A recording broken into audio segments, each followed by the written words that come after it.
Welcome, sleepy soul. I'm your storyteller tonight, here to help you drift into deep, peaceful sleep. Before we begin, don't forget to like the video for more bedtime stories. Let me know in the comments where you're watching from and what time it is. And if there's a story you'd like to hear next, I'd love to know that too. I never thought the scariest night of my life would happen inside a place where I felt the safest. My college dorm. That's how I always begin whenever someone asks about that year. But let me start from the real beginning. I had just moved to the United States for my master's program. My name is Riley Stone, 24 at the time, originally from India, but raised in a community where ghost stories were mostly told during power cuts. I didn't believe in the supernatural, not even a little. When I got accepted into Westlake University in Oregon, I felt like life had finally opened a new door. The campus was surrounded by forests, trails, chilly winds, and silence so peaceful, it almost felt unreal. My dorm building, Hollow Creek Residence Hall, was old. Brick walls, thin hallways, and wooden floors that creaked like they had memories of their own. My roommate, Harper Woods, was a cheerful, freckled girl from Tennessee, always saying things like, "Girl, this place is haunted as hell, just wait till 3 a.m., these walls talk." I laughed it off every time. "If walls start talking," I said, "I'm transferring." But deep down, something in her tone wasn't a joke. Every night, Harper and I talked until one of us passed out. "Good night, Rye," she'd mumble, already half asleep. "Night, Harp," I'd reply, plugging in my phone. Our beds were on opposite sides of the room. Simple, safe, normal, until the fourth night.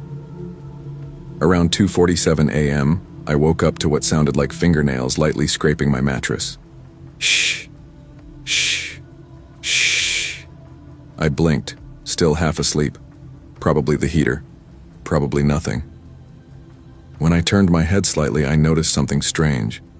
A dark shape crouched on the floor beside Harper's bed. My breath caught. I couldn't move. My brain tried to explain it away. "It's her backpack. It's the laundry basket. It's anything normal." But then the shape shifted, slowly rising, almost human-like. I whispered, barely audible, "Harper?" No answer. The shape leaned even closer to her bed, almost like it was listening to her breathing. I squeezed my eyes shut. When I opened them again, the shape was gone. Just gone. The next morning, I told Harper about a shadow in the room. She laughed. "Girl, you must be stressed. Grad school is literally killing all of us." Maybe she was right, but it didn't stop there. Every night after that, our door kept opening on its own. Click. Creak. I checked the lock 3 times each night, even pushing my desk against the door sometimes. Still, between 2 and 3 a.m., the door would open. Slowly. Quietly. I brought it up at the reception desk. The RA, Laramie, a tall guy with a buzz cut, shrugged. "These buildings are old. Pressure changes. Happens a lot." But the way he avoided eye contact bothered me. One evening, while filling my water bottle in the hallway, the girl from room 312 approached me. Short hair, hoodie, nervous eyes. "You're the new girl, right?" "Yeah, I'm Riley. I'm June Parker. Listen." She lowered her voice. "If your door keeps opening at night, don't ignore it, and..." She hesitated. "Don't sleep with your bed near the wall on the left side." "Why?" I asked. She opened her mouth to answer. Then something crashed in her room, a loud bang. She flinched. "Just trust me," she whispered and walked away fast. That night, I moved my bed away from the left wall. I didn't know it would save my life. 2 weeks later, after a long day of classes and cleaning our room, Harper collapsed onto her bed. "Good night, Rye. I'm dead tired." "Same," I yawned. Lights out. We turned off the lamp. The room fell into soft darkness, moonlight casting a faint glow through the curtains. The wind outside rustled against the old windows, making the frames tremble. I closed my eyes, and I swear, not even 5 minutes later, I felt warm breath on my lips. At first it was faint, then it got colder and colder, like something non-human was leaning over my face. I opened my eyes slightly, and my stomach dropped so hard I almost threw up. Something was sitting on the floor beside my bed, not fully human, not fully anything. A pitch-black figure with a face shaped like a skull, but blurred, like smoke in the shape of a person. It was inches away from me, and it was licking the corner of my lips, slowly, deliberately. I couldn't scream, couldn't move, couldn't breathe. My body froze from fear so deep it felt like death itself. The figure made a low, crackling exhale, almost like, shh. Then it crawled backward, its limbs bending wrong, and stood upright in one unnatural jerk. It turned sharply toward the far wall, and ran, not like a human, like something on all fours, but standing. It hit the wall and vanished. I stayed paralyzed for almost a full minute before I managed to grab my phone and shine its flashlight. Nothing. Just silence. My hands shook violently as I whispered, "Harper. Harper, wake up." She groaned, sleep heavy. "What? What happened?" I couldn't speak. My voice broke. There was something in the room." She sat up fast. "Riley, don't scare me like that." "It licked my face," I whispered, shaking so hard my teeth chattered. Harper stared at me, eyes widening slowly. "Did you see it? You believe me?" I whispered. She swallowed hard. "Because I've seen something too." We turned on every light in the room. Harper pulled her knees to her chest. "I didn't want to freak you out," she said quietly. "But for the past week, I've been hearing footsteps under my bed, like someone's crawling, and whispering my name. Why didn't you tell me?" "Because," she said shakily, "everyone here acts like it's normal, like it's something we just live with." I remembered June's warning. Something clicked inside me. "Harper," I whispered, "we need to leave this room, right now." We grabbed our hoodies and stepped into the hallway. That's when we heard it. A tap under the floorboards, then another, then a slow, dragging sound, as if something was crawling inside the walls. We ran. June was awake when we knocked frantically. She opened her door and immediately understood. "You saw it too," she whispered. We nodded. June exhaled shakily and led us inside. "My cousin used to stay in your room," she began. 3 years ago." "Used to?" Harper asked. June nodded. "She was found sitting against the left wall, like she'd been drained. No injuries, no struggle, just gone." My blood ran cold. June continued. "People say something lurks between the walls, something that attaches to stress, fear, loneliness." "A person?" Harper asked. June shook her head slowly. "No, not a person. Something older, something this building was never meant to hold." She looked right at me. "And it doesn't like new people." We were too scared to return to our room, but June insisted she needed to grab some things from hers. She handed me a small metal pocket cross. "Just hold it. It's not magic or anything, just something to hold." Her room was quiet. Harper clung to my arm. As June searched her drawers, I felt it again. Cold air, not normal cold. Cold like something breathing against the back of my neck. I whipped around. The lights flickered once, twice, then went out, pitch black. Harper grabbed my hand. "Riley, it's here," she whispered. Something dragged across the floor behind us. Slow, heavy, a whisper, almost broken. "You came back." The voice was right behind me. I squeezed the cross. "Don't move," I breathed. June trembled in the dark. "Don't look at it. Please, don't." But the whisper came again, this time right at my left ear. "You weren't supposed to see me." I lost all control. I turned, and I saw it, half emerging from June's wall like it was made of smoke and bones. Tall, Too tall, limbs too long, head tilted as if broken. Its face leaned close to mine.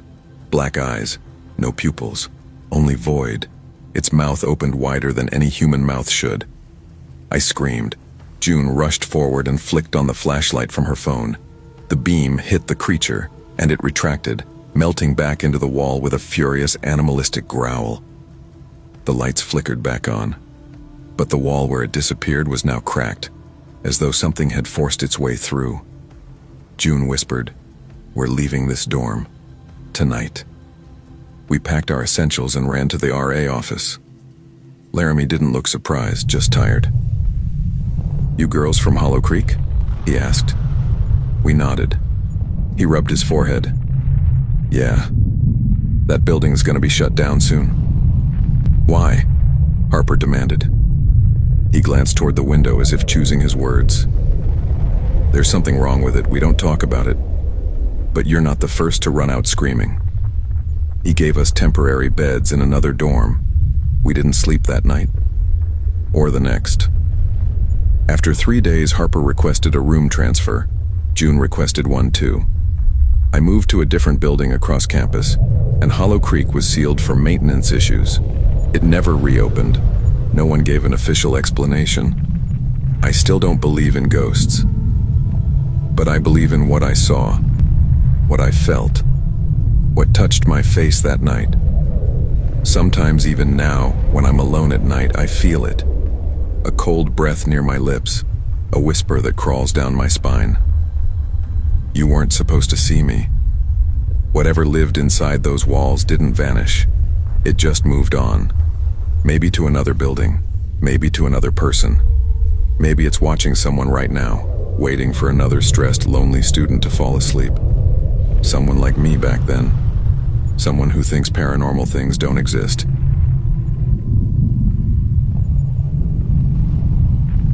I never thought I'd spend this much of my life trying to explain something I didn't even have words for as a kid.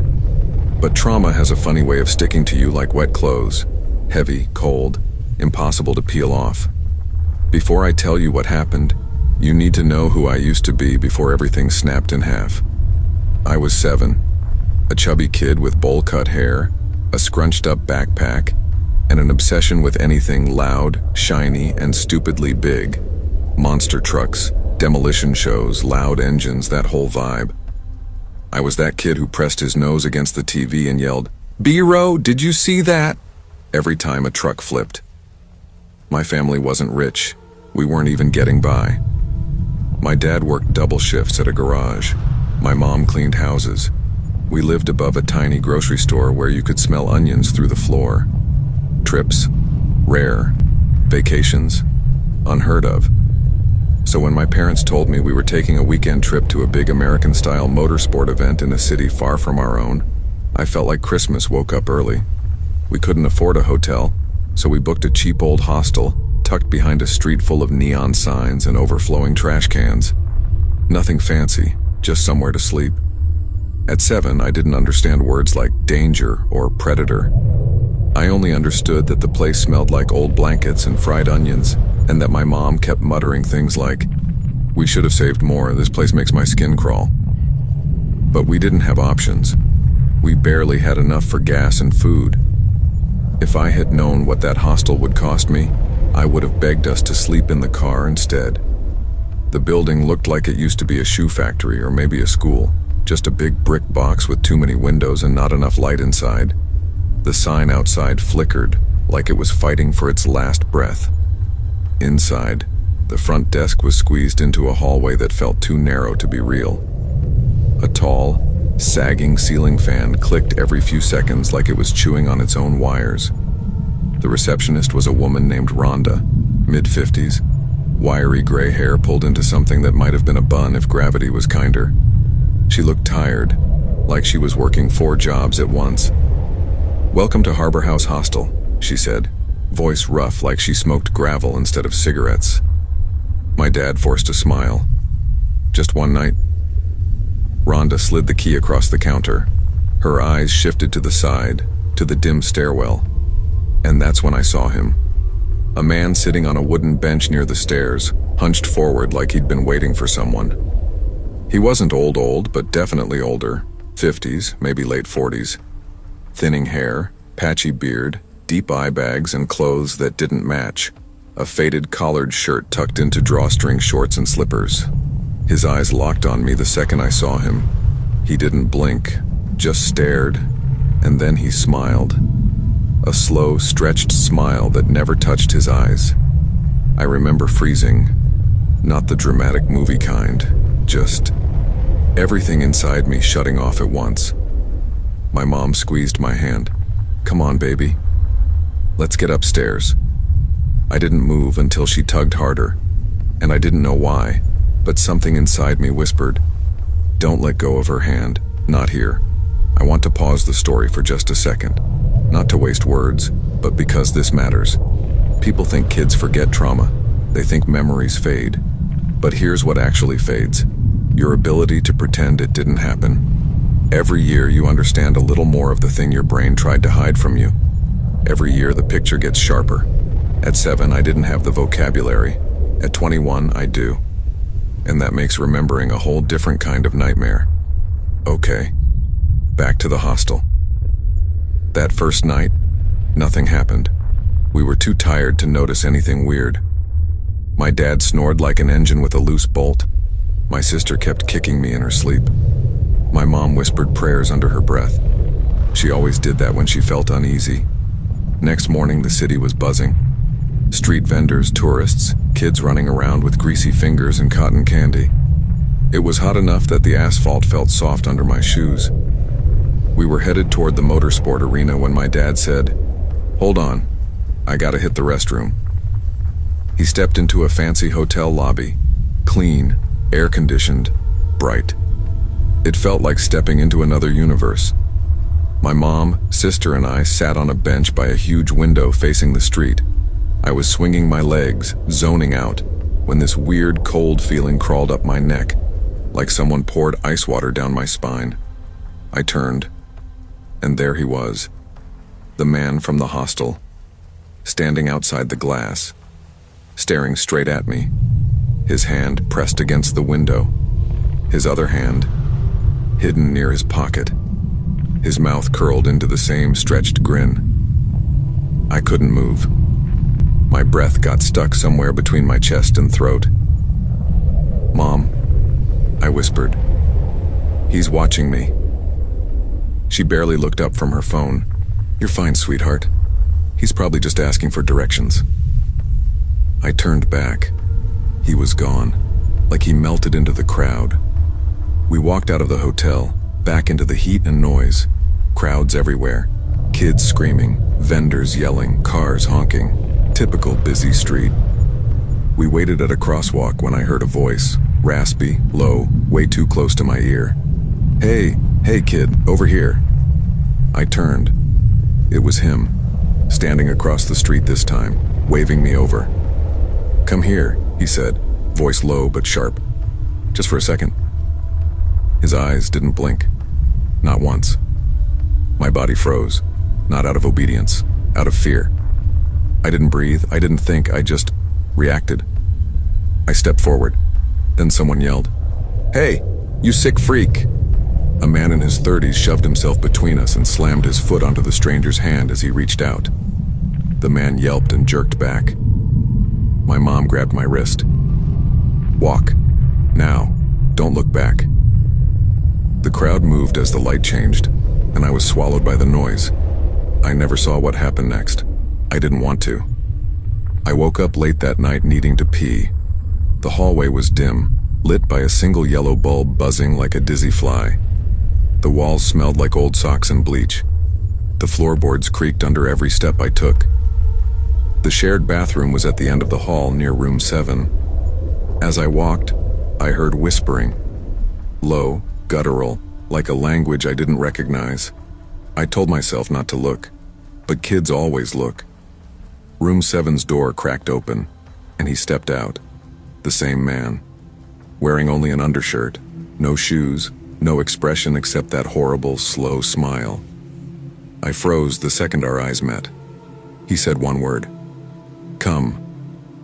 Quiet. Too quiet. I tried to back up. My feet wouldn't move. Everything inside me was screaming, but my mouth stayed shut. And then, I will keep this part non-graphic as required by safety guidelines. He grabbed me, pulled me into room 7, shut the door. I remember the smell of the room, stale air, sweat, dust. I remember the sound of my heartbeat pounding against my ears. I remember trying to scream and nothing coming out. I remember him threatening me, whispering things that a kid should never hear. I remember fear so strong that my body felt like it didn't belong to me. I remember wanting my mom, my dad, anyone. I remember thinking, this is how kids disappear. When he was done, he passed out on the bed, drunk, exhausted, or both. That was the moment I ran. I bolted into the hallway, shaking so hard I nearly tripped. I locked myself in the bathroom and tried to wash away the nightmare, my hands trembling uncontrollably. After what felt like forever, I stumbled back to our room. Everyone was asleep. I curled into a ball and cried until my throat burned. And the worst part? The next morning, no one noticed. No one knew. And I didn't know how to tell them, because at 7 years old, how do you explain the kind of thing adults refuse to believe? At 21, I still wake up gasping. I still avoid hallways with dim lights. I still freeze when someone stares too long. I still live with the weight of something I never asked for and never deserved. But I'm not alone anymore. My girlfriend knows. She understands more than I expected anyone to. Her family supports me in ways mine never could. And I learned something important. Survival is messy. Healing is slow. But silence doesn't have to be permanent. I'm sharing this story because someone out there needs to hear it. Someone needs to know they aren't crazy. They aren't weak. They aren't broken. They survived something unimaginable, and that makes them stronger than they realize.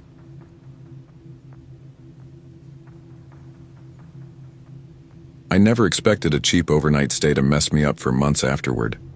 When people talk about travel horror stories, they usually mean lost luggage, a sketchy cab driver, maybe a stolen phone.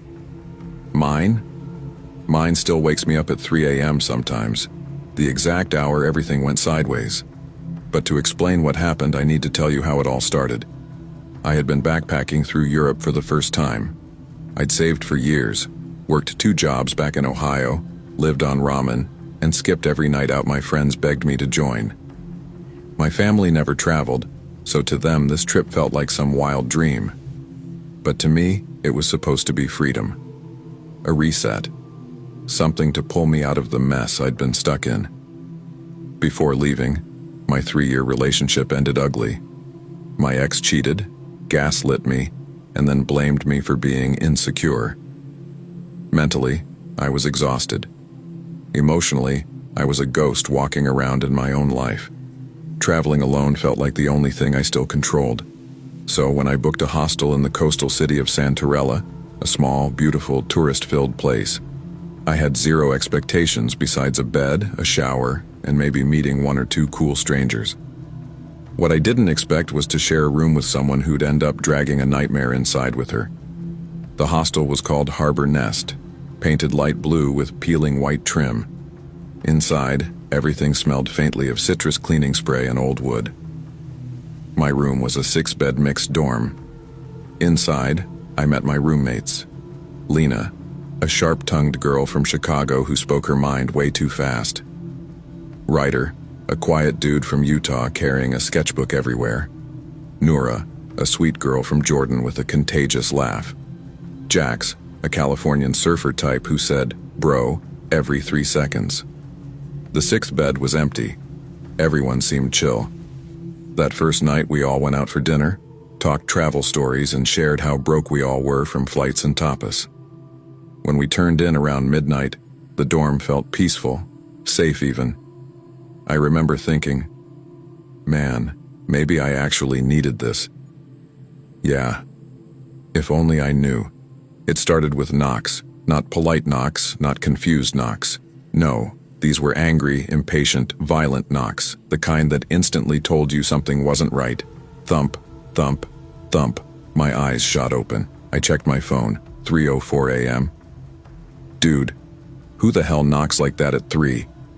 Jax groaned from across the room. The knocking came again, harder. Thump, thump, thump. Ryder sat up. Nora pulled her blanket up to her face. But the only person who reacted weirdly was Lena. She froze, not startled, not annoyed. Frozen, like she already knew who was at the door. "Don't open it," I whispered. She ignored me and climbed out of bed. The rest of us exchanged looks. Even half asleep, I knew something was wrong. Her whole body language screamed guilt. "Lena," Ryder said quietly, "you know who that is?" She didn't answer. She opened the door a crack, and that's when the smell hit us. A wave of rotting alcohol, sweat, and something metallic, like blood left out in the sun, rushed in. Then a man's voice slurred, "Mi chica, open the damn door!" The door pushed wider, and the man stumbled into view. He looked mid-40s, wild hair, filthy clothes. His arms were covered in fresh scratches, and his eyes, God, his eyes were glassy and unfocused, the kind you only see in someone who hasn't slept in days or is high on something you can't pronounce. Nora gasped. Ryder instantly stood up. I felt my chest tighten. "Who the hell is that?" Jax whispered. Lena turned around, her face pale. "It's fine," she muttered. "He's just someone I met outside earlier. He said he needed food, so I bought him dinner. He followed me back, but he's harmless." "Harmless?" I hissed. "He looks like he crawled out of a horror movie." Ryder whispered, "Lena, you don't bring strangers into dorms. That's like rule number 1. But she wasn't listening. She was already arguing with the man in slurred English and broken Spanish. "You can't stay here, okay? I told you that. You need to go." The man ignored her. He pushed the door open wider and tried stepping inside. Lena shoved him back, panicked. He stumbled but didn't leave. Instead, he scanned the room, and his eyes landed on me. A long, unsettling stare, like he was studying my face, memorizing it. Something inside me twisted. "Bro," Jax whispered, "I'm calling the front desk." But before he could move, the man snapped his head toward him. "No calling," the man growled. "Phone down." The anger in his voice scared the hell out of all of us. "Lena," Nora whispered, voice shaking. "Why is he acting like he owns the place?" Lena rubbed her forehead, pacing. "I don't know. I just felt bad for him earlier. He said he hadn't eaten in 3 days. And you invited him?" Ryder cut in. "Are you out of your mind?" "I didn't invite him," she snapped. "He followed me." The man stepped toward her, this time more aggressively. "You said you helped me," he muttered. "You promised." "No, I didn't," she cried. "I said goodbye and walked back." Suddenly he lurched forward, grabbing her wrist. She screamed. Ryder jumped off the bed to pull him back, shouting, "Let her go." The man shoved him with surprising strength. Ryder fell backward into the metal ladder of the bunk, hitting his shoulder hard. Nora screamed. Jax stood frozen. My heart slammed against my ribs. I don't know what came over me, but I moved fast. I grabbed Lena's arm and yanked her free. "Everyone get behind me," I said instinctively. "Dude, don't play hero," Jax hissed, but it was too late. The man reached into his pocket and pulled out a broken piece of glass, sharp, jagged, glinting under the hallway light. Nora cried out. Ryder swore. Lena backed into the wall, shaking. The world stopped. "Hey," I said quietly, hands raised, voice trying to stay calm. "Let's just relax, okay? No one needs to get hurt." He stared at me again, that same eerie, slow scan. "You," he whispered. My stomach dropped. Why me? Why did it feel like he had chosen me? "Front desk," I whispered to Jax without turning my head. "Now." Jax nodded and slipped behind the lockers toward the door. The man noticed the movement. He spun toward Jax. "No phone," he roared. He ran at him. Jax sprinted out the door. The man chased him but stumbled, slamming into the hallway wall. He screamed, pure rage echoing through the hostel. Ryder shut our dorm door and locked it, panting. "What the hell do we do?" Noura cried. "He's gonna come back," Lena sobbed. "I'm calling the police," I said, grabbing my phone. But before I hit call, bang! The door shook violently. All of us jumped. Bang, bang, bang. He was slamming his body into it. The cheap hinges creaked. The frame rattled. The whole room felt like it was vibrating. "Open!" he screamed. "Open the door!" Noura cried softly into her sleeve. Ryder stood ready with a metal water bottle in his hand. Lena curled on the floor, shaking uncontrollably. And me? I was staring at the door, every muscle tense, praying this wasn't how my life would end. Then, we heard steps, heavy ones, voices. "Sir, step away from the door." Hostel staff, finally. The man shouted something incoherent. Then we heard a scuffle. Grunting, crashing, the sound of something metallic dropping. Ryder cracked the door open cautiously. 2 staff members were restraining the man, one holding his arms behind his back while the other kicked the broken glass shard away. "Police are coming," one of them said breathlessly. "Stay in your room. Lock the door." The man's eyes met mine one last time as they dragged him away. And he smiled. A slow, eerie, unsettling smile. The kind that promised this wasn't the end for him. But it was for me. My innocence about traveling. My feeling of safety in shared spaces. Gone. The police took my statement until sunrise. Lena couldn't stop crying. She kept repeating, "I just wanted to help someone. I didn't think he'd follow me." Noura hugged her. Ryder comforted her. Jax brought water. Me? I kept staring down the hallway where they had taken that man. I couldn't shake his stare, or that smile. When the police finally left, the staff apologized and offered us a private room for the rest of our stay. Nobody slept. Nobody talked much. We were all shaken to our core. And even though the man was taken away, I swear the hallway still smelled faintly of his clothes. That sour, rotten mix of alcohol and rage. On my last night there, I sat alone on my bunk, replaying everything in my head. I kept wondering if I should have reacted differently, if stepping forward made him target me. But when I finally checked out, the receptionist said, "You know, if you hadn't stepped in, that girl might have died." I didn't feel heroic. I didn't feel brave. I felt lucky. Lucky that the door didn't break. Lucky that he didn't reach me with that glass. Lucky that help came in time. Travel changed me, just not the way I expected. People online talk about magical trips, finding themselves, discovering new cultures. I discovered something too. Kindness without boundaries can turn dangerous. And sometimes the scariest monsters aren't ghosts. They're desperate humans in the wrong place at the wrong time. I left Santarella the next morning. But 3 a.m., that sound, thump, thump, thump. It still wakes me up sometimes, because some things you don't forget. I never pictured myself running through my own backyard in the middle of the night, clutching a stolen backpack and praying my footsteps wouldn't wake the man who raised me. But here I was, sprinting away from the only place I had ever known, finally accepting the truth I'd been refusing to believe my whole damn life. My family wasn't misunderstood. My family wasn't complicated. My family was criminal, down to the bone. And I was supposed to continue the legacy. Growing up in Red Pine, Oregon, I always thought my parents were just strange, strict, paranoid. The don't ask questions type. We lived on a large property surrounded by pine trees, with security cameras everywhere, even pointing inside the house. I'd never been allowed sleepovers, had no real friends, and was homeschooled by private tutors who rotated every 6 months. I didn't question it, not until 2 years ago, when my dad sat me down at the kitchen table, leaned forward and said, "You're old enough now, kid.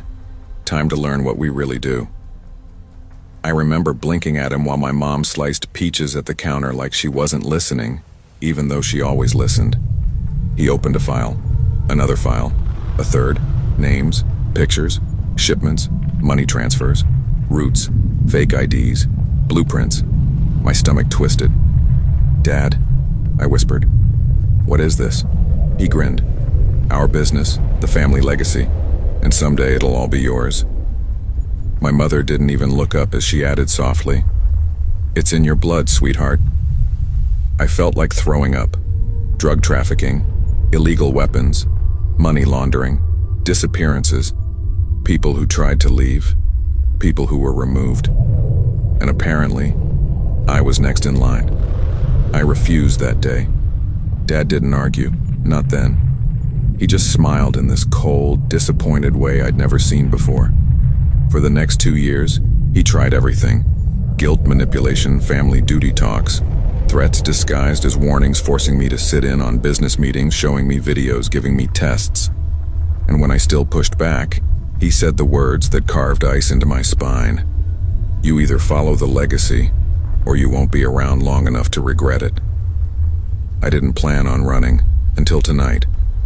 Tonight he came into my room, sat on the edge of my bed, and said with this calm, terrifying voice, "Decision time's up. Tomorrow morning you start training." I nodded. I smiled. I pretended. And the second he walked out, I grabbed my backpack, stole cash from the safe in his office, and slipped out through my window. I didn't stop running until the house was a dot in the distance. I knew they'd check airports and bus stations, so I walked for miles through the woods before reaching Briarton, a small, quiet town 40 minutes away. I kept my hood up, avoided streetlights, and bought things from a 24/7 market to disguise myself. Hair dye, cheap glasses, thrift store clothes. Then I found it. A hostel right off the highway, sitting alone near a line of trees. Old, gray, 3 floors, weather-beaten sign. Sunrise Stay Hostel, weekly rates available. Perfect, forgettable, cheap, hidden. I walked in with a fake name. The receptionist, a short, balding man with tired eyes, looked up and said, "Checking in? We close the desk at midnight." "Yeah," I answered, trying to deepen my voice slightly. "Room if you have it. 50 a night, no pool, no breakfast, no refunds after check-in. Rules are on the wall." He slid a key across the counter. "Room 312, 3rd floor, left side, 5th door. Perfectly ordinary. Or so I thought." I pushed the door open and stepped inside.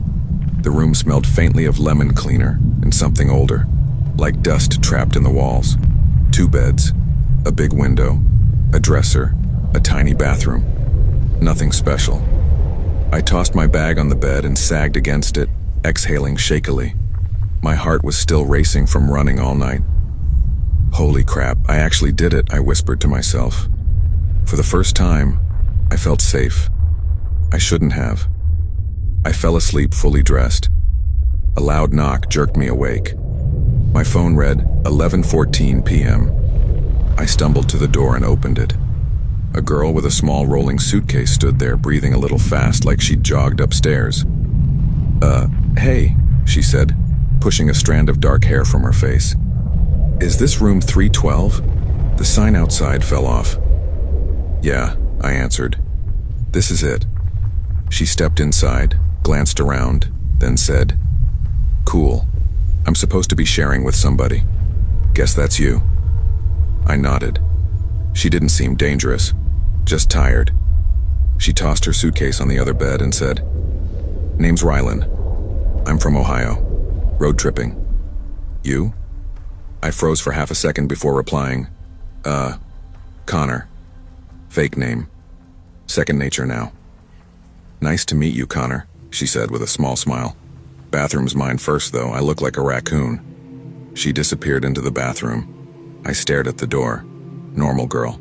Normal words. Normal place. My shoulders relaxed a little. Hunger hit me, so I headed downstairs to the mess hall. The dining area was huge but empty. Long tables, metal chairs, vending machines humming in the corner. I stepped toward the kitchen counter. "Hey!" I called out. "Anybody here?" A tall man in an apron appeared, wiping his hands on a towel. "Dinner was at 7. he said flatly. "You missed it." "Sorry, I just checked in." He sighed. "Fine. I'll get you leftovers. Don't make it a habit, okay?" He gave me a plate of reheated pasta that tasted like it had lived several lives before reaching my mouth, but hunger didn't care. As I headed upstairs, the girl from my room stepped out of 311, next door to mine. "Oh, hey," she said. "Thought you were still sleeping. Turns out I'm not in your room, I misheard. I'm in this one." She laughed softly. I nodded. "Gotcha. No worries." We both said goodnight and went into our rooms. Everything felt normal. Until it didn't. I had barely closed my eyes when something jolted me awake. Static, thunderous, sharp, from the next room, like a TV set on max volume but stuck between channels. I groaned, covered my ears, and pulled the pillow over my head. But then, thud, crash, something heavy hitting the wall. "Damn," I whispered. "Is someone fighting in there?" I sat up, listening. A girl screaming? Furniture being thrown? I couldn't tell. The noise stopped abruptly. Silence. Not peaceful silence. Unnatural silence. My gut twisted. I slipped to the door, opened it a crack, and froze. 2 men stood at the door of 311, Ryland's room. One man dragged a body by the legs, a girl, unmoving, her hair smearing blood across the hallway floor. My breath caught, my chest locked, my body refused to move. The second man scrubbed the floor behind them with a mop, muttering, "Get her downstairs. Boss wants it clean." The first man replied, "She didn't last, too much blood loss." They pulled her toward the stairs, into the basement, into darkness. My heart hammered so hard I felt lightheaded. Don't move. Don't breathe. Don't let them see you. When they disappeared, I closed my door, slowly, without making a sound. I collapsed onto the floor, shaking uncontrollably. "Was that real?" I whispered. "Oh my God. Oh my God." I barely slept. At daybreak, I rushed downstairs and checked the entry log. Name after name, but nothing after mine. No Rylan, no female check-in at all. I stared at the blank space, heart thudding painfully. She never existed? Or someone erased her? My hands trembled. No. I needed answers. I needed truth. And I was stupid enough to go looking for it. I waited until night.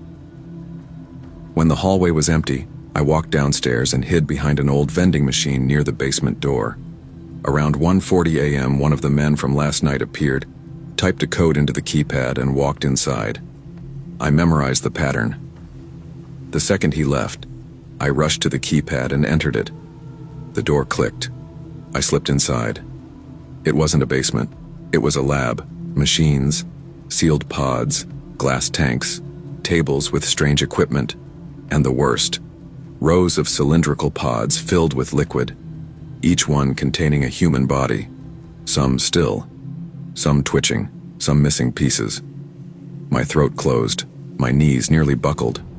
On the shelves, jars, human organs, labeled, cataloged. My mind screamed, "This isn't trafficking, this isn't kidnapping, this is experimentation." A footstep echoed, voices followed.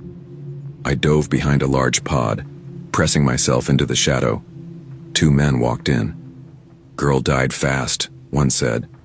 "Organs harvesting complete?" "Yeah, everything except the liver."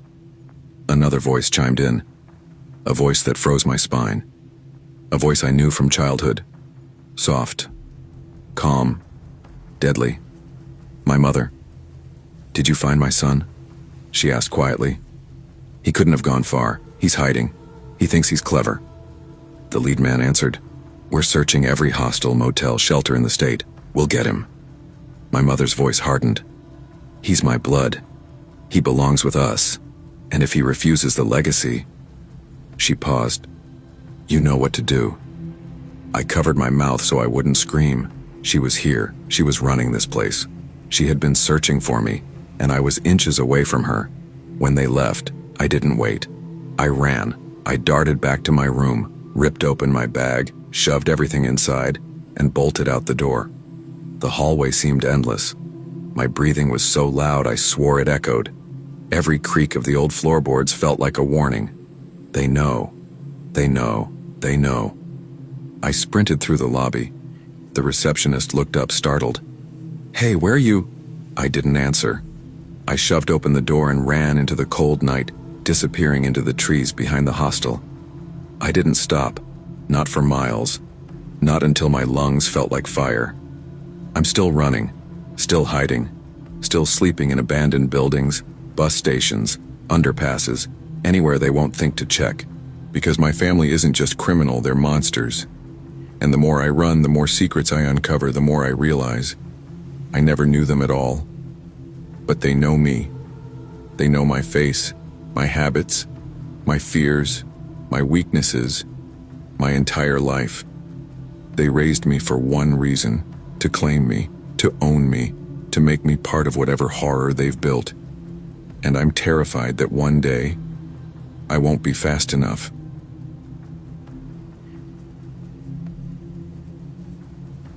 I always thought I was a careful traveler, alert, methodical, the kind of person who double-checks door locks even in daylight.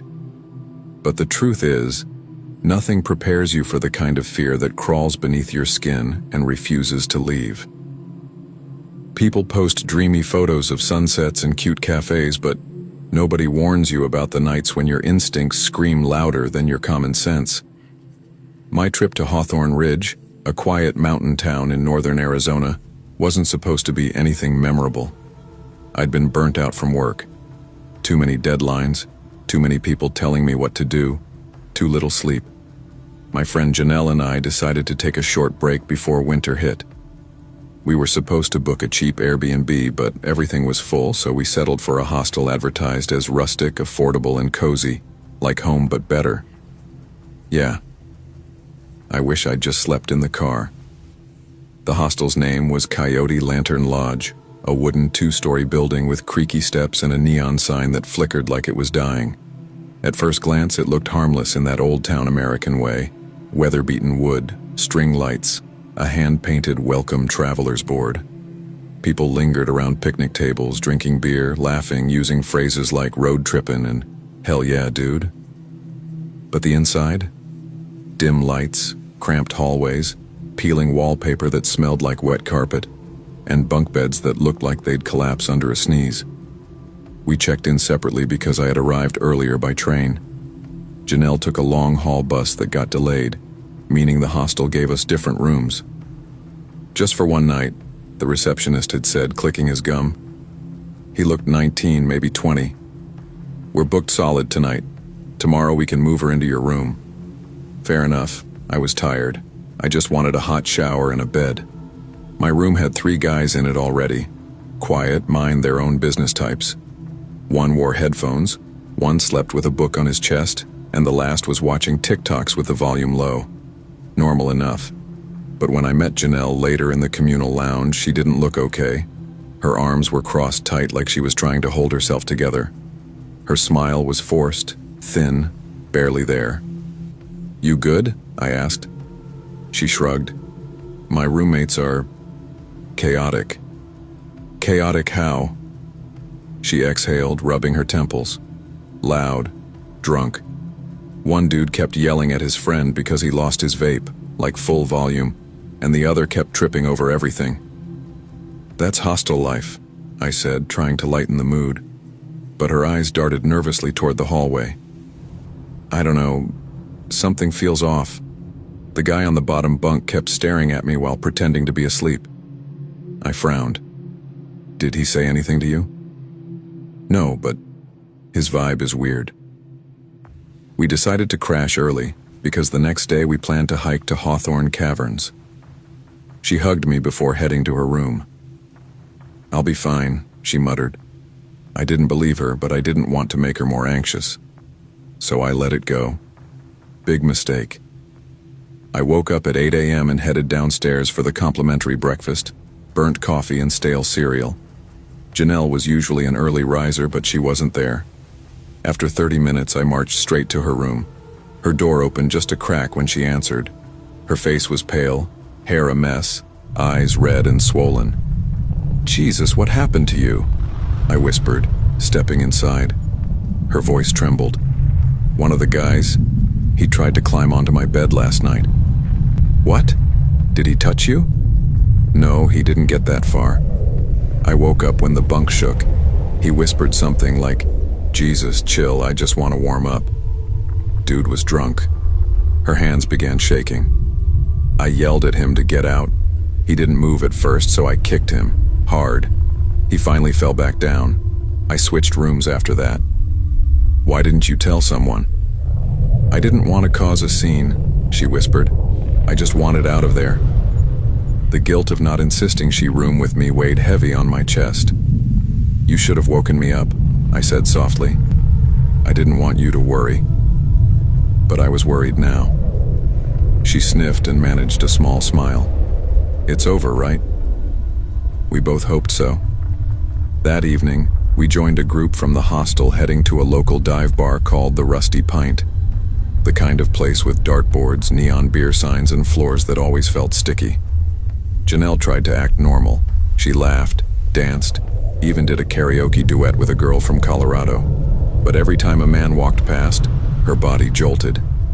At one point, she flinched when a drunk guy brushed her shoulder and whispered, sorry, my bad."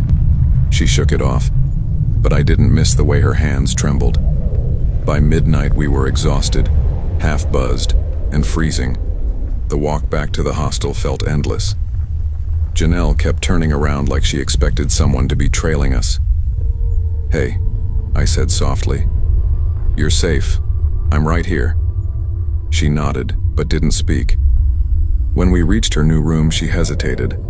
"Can you just stay until I fall asleep, please?" "Of course." Her room was empty, quiet, and smelled faintly of peppermint lotion. She crawled into her bunk, clutching the blankets. I pulled up a chair beside her. "Talk to me," I said. "What's on your mind?" She stared at the ceiling. "I keep thinking about last night. The way he climbed up like it was normal. Like I owed him something. He was drunk. That doesn't make it okay." "No, it doesn't." She exhaled shakily. "I don't feel safe here." I didn't either. After 15 minutes, she finally drifted off. I checked the door lock twice before leaving quietly. The next morning, I noticed something was off immediately. Her door was open. Not wide, just a few inches, enough to be concerning. "Janelle," I called softly, pushing it open. Her bed was empty. The sheets were tangled like she left in a hurry.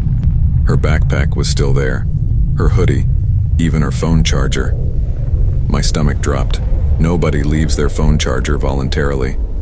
I checked the bathroom. Empty. The hallways. Empty. I asked the receptionist, "Did you see my friend leave earlier?" He scratched his head. Not sure. I was on night shift until 5. Didn't see her come downstairs." "Can you check the cameras?" "They're kinda old. Don't always work." Of course they didn't. I searched nearby cafes, shops, and the bus stop. Nobody had seen her. By early evening, panic consumed me. I stormed back to the hostel. "Call the manager now." The manager arrived, a middle-aged man with tired eyes and a forced smile. "We'll check the footage," he said. The hallway camera showed Janelle entering her room at 12:47 a.m. Then at 3:16 a.m., static, full screen, hissing snow. When it resumed, her door was open. Nobody visible. The manager ran a hand through his thinning hair. Maybe she left during that glitch. She wouldn't leave without her bag. He swallowed. "Let's not jump to conclusions. I'm telling you, something happened." He called the police. 2 officers arrived, a tall, lanky guy with a mustache and a stocky one with a bored expression. They listened, barely. "Look," mustache guy said, "your friend probably wandered off. Happens to travelers all the time. She left everything behind, her wallet, her hoodie, her backpack, everything." Stocky guy shrugged. "Maybe she met someone." "Would you stop saying that?" I snapped. Mustache guy sighed. We'll file a missing person report, but there's a 48-hour window. She could be in danger. They exchanged a glance that said, "We've dealt with hysterical tourists before." I clenched my teeth. Her first-night roommate. I want to talk to him. The manager hesitated but led us to a small room in the back. He looked up from a book when we entered. A wiry guy in his late 20s with hollow eyes and a bruise along his jawline.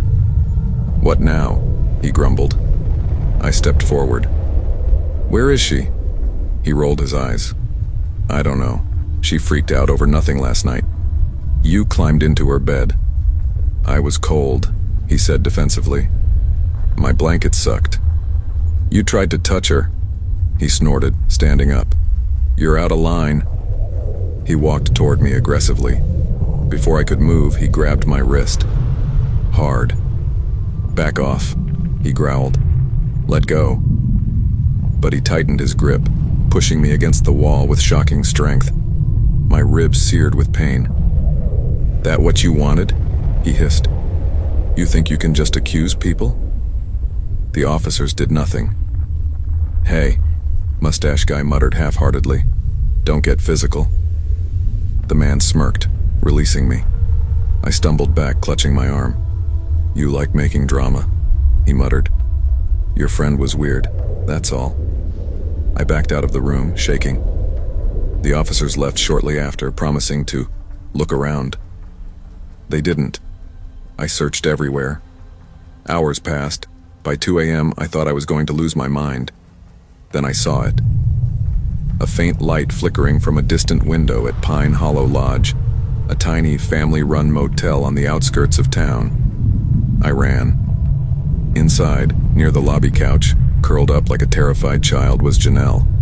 Her knees pulled to her chest, her eyes swollen, her lips trembling. "Janelle," I choked out, collapsing beside her.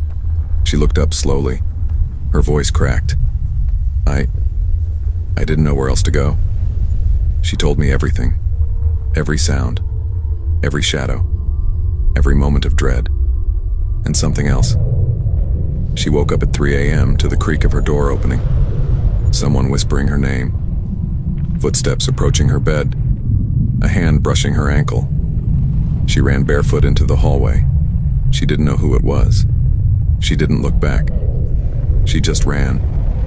We returned to the station. She reported everything, her voice trembling, hands shaking violently. The officers remained stone-faced. "You should have locked your door," one muttered. "I did lock it," she cried. "They had a key." Another shrugged. "Hostels aren't always safe. You gotta know what you're getting into." I slammed my fist on the desk. "Are you kidding me?" She was almost... "Watch it," the officer warned. "You're borderline disorderly." It didn't matter. They weren't going to help. We bought tickets for the earliest morning bus. We didn't talk the entire ride. Our thoughts were heavy, intertwined with fear and exhaustion. When the bus finally pulled out of Hawthorne Ridge, Janelle leaned her head on my shoulder. "I don't think I'll ever stay in a hostel again," she whispered. "I don't think I will either." She sniffed. "Do you think he was the one who opened the door?" "I don't know," I said honestly. "But someone did." The silence that followed was suffocating. We may have left the town, but the fear clung to us like a shadow, a reminder that even the safest-looking places hide their own monsters, that sometimes the real horror isn't ghosts or creatures in the dark, it's people. And the worst part? You never see it coming. I never thought a cheap bunk bed hostel in Colorado would be the place where my best friend completely lost his mind, or where I'd spend the longest night of my life wondering if he was right. I'm Lance Waverly, 27, broke filmmaker, part-time editor, full-time idiot according to my mother. My best friend, the guy I basically shared a brain with since freshman year, was Torrin Hale. Yeah, weird name. He used to say his mom was hippie as hell. Last winter, we decided to take a trip to Ridge Hollow Hostel, a budget roadside lodge near the Rockies. Not to hike, not to ski, not to meet new people. We just needed a break from life, I had just lost a film editing job. Torin had just broken up with his girlfriend who took half his stuff and all his sanity. So we grabbed our backpacks, our cameras, and headed to a place we thought would be peaceful. We were idiots. The place looked older than advertised. The building leaned a little like it had one bad knee. The neon sign flickered, RIDGELOW, because half the letters were dead. Wind whistled across the cracked siding. Inside, it smelled like old carpet and someone cooking bacon in a toaster. The front desk guy, a lanky dude in his 30s with a patchy beard, greeted us with, "Yo, name check?" We handed him IDs. "Y'all got room 209, top floor, co-ed bunk room. Don't mind the heater, it rattles like a bag of bones." Typical American hostel humor. Torin ignored the joke. He always hated old buildings. "Dude," I nudged him, "relax." He forced a smile. Yeah, I'm good." But he wasn't. 3 months ago, while filming a dumb documentary about abandoned mines in Georgia, Torin swore he heard someone whisper his name deep inside a tunnel. We replayed the audio countless times. Nothing. But Torin didn't shake it off. He started reading strange forums online, stuff about liminal spaces, entities in forgotten places, this weird internet thing called the hollowing. Basically a belief that certain places attract creatures that mimic human voices. I laughed every time he brought it up. He laughed too. But that laugh slowly faded. Room 209 held 8 bunk beds, plus 2 people who looked like they lived on energy drinks and insomnia. One girl with buzzed hair blasting punk music in earbuds. One guy with hiking boots still on while he slept. The heater rattled like someone trapped inside it. We claimed the top bunks near the window. Cold air seeped through the cracks. "Bro," Torin whispered, "this place feels wrong." "It's a hostel, not a Marriott." He nodded, but his eyes kept drifting toward the hallway. At around 1 a.m., I woke to Torin shaking my arm. Lance, wake up." I groaned. "What?" He pointed at the door to the hallway. Someone was standing outside the glass panel. A shadow, tall, unmoving. "Probably a guest," I whispered. "No. Look." The shadow wasn't shaped like a person exactly. Shoulders too narrow, head slightly tilted, like it didn't quite understand how to be human. But then the heater made a loud bang, the lights flickered, and the shadow slipped away. Gone. I rubbed my face. "Jesus, dude, you're freaking yourself out." But inside, I wasn't so sure. Next morning, Torin was pacing the hallway, muttering, "I think someone's trying to call it someone in this hostel." "What is it?" I asked. He lowered his voice. "The hollow one, the mimic, that thing from the forums. Someone here is summoning it." I nearly laughed, but his face was dead serious. "Torin, stop. This is anxiety, not demons." He didn't hear me, or pretended not to. During breakfast, a girl named Retlin, yes, weird name again, Colorado is full of them, sat with us. She worked seasonal jobs and traveled cheap. She watched Torin sketch something on a napkin. "What's that?" He turned the napkin toward us. It was the silhouette from last night, except now, he added hollow white eyes. "Dude," I snapped. "Stop." Retlin raised her eyebrows. "That's creepy as hell. You saw that?" Before I could shut him up, Torin nodded. "It was at our door." The other hostel guests turned to look. Great. Now we were the weird ones. We went out for burgers. Snow was falling lightly. The town was quiet. Torin kept looking over his shoulder. "Lance, someone here is calling that thing.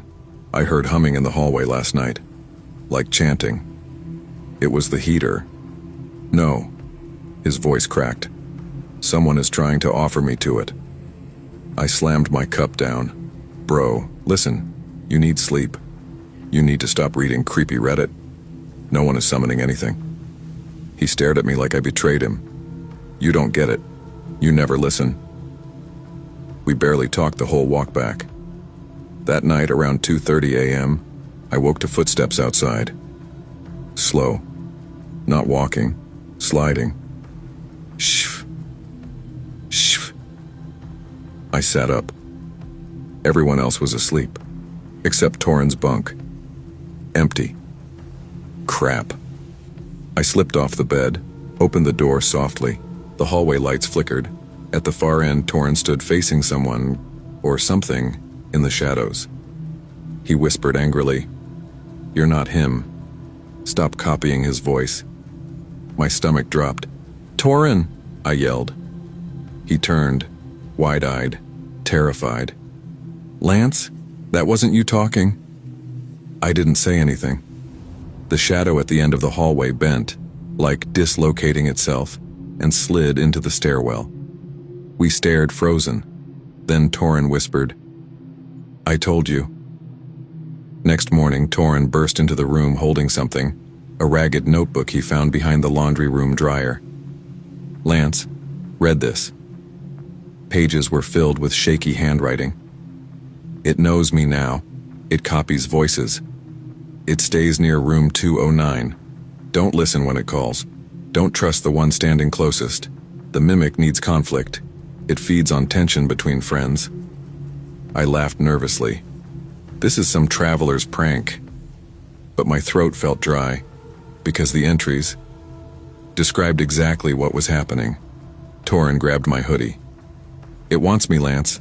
Someone in this hostel is summoning it." We packed to leave. I told Torin we'd head back to Denver, get him help, calm him down. But as I zipped my bag, he whispered, "I heard you talking last night." "What?" "You were asleep, but your voice was calling me into the hallway. It kept saying, 'Come here, buddy. Just need to show you something.'" I didn't say that. "I know you didn't," he snapped. Then he inhaled, trembling. "It's using your voice now." Around midnight, the building went dark. No heater, no lights, just total silence. Guests used phone flashlights, cursing. I found Torin gone again. I ran into the hallway, empty, until I heard it. A low humming, the same tone Torin mentioned, coming from the storage room. I pushed the door open. Inside, Torin stood in the center, holding the strange notebook like a holy script. Candles flickered. Shadows crawled along the walls in shapes that didn't match our bodies. "Torin, what the hell are you doing?" He turned slowly. "It's you," he whispered. "You're the one calling it." "What? No." "You hate that, I believe. You want me gone." The notebook said the summoner always betrays the closest friend. "Torin, listen to me." He lifted a metal crowbar from the floor. "I won't let you feed me to it." "Torin, stop. You're scaring me." He stepped closer, shaking, crying. "You're not Lance. You're the thing wearing his face." My heart pounded. He came at me. I dodged the first swing. The crowbar slammed the wall. I grabbed his arm. "Torin, it's me. I'm real."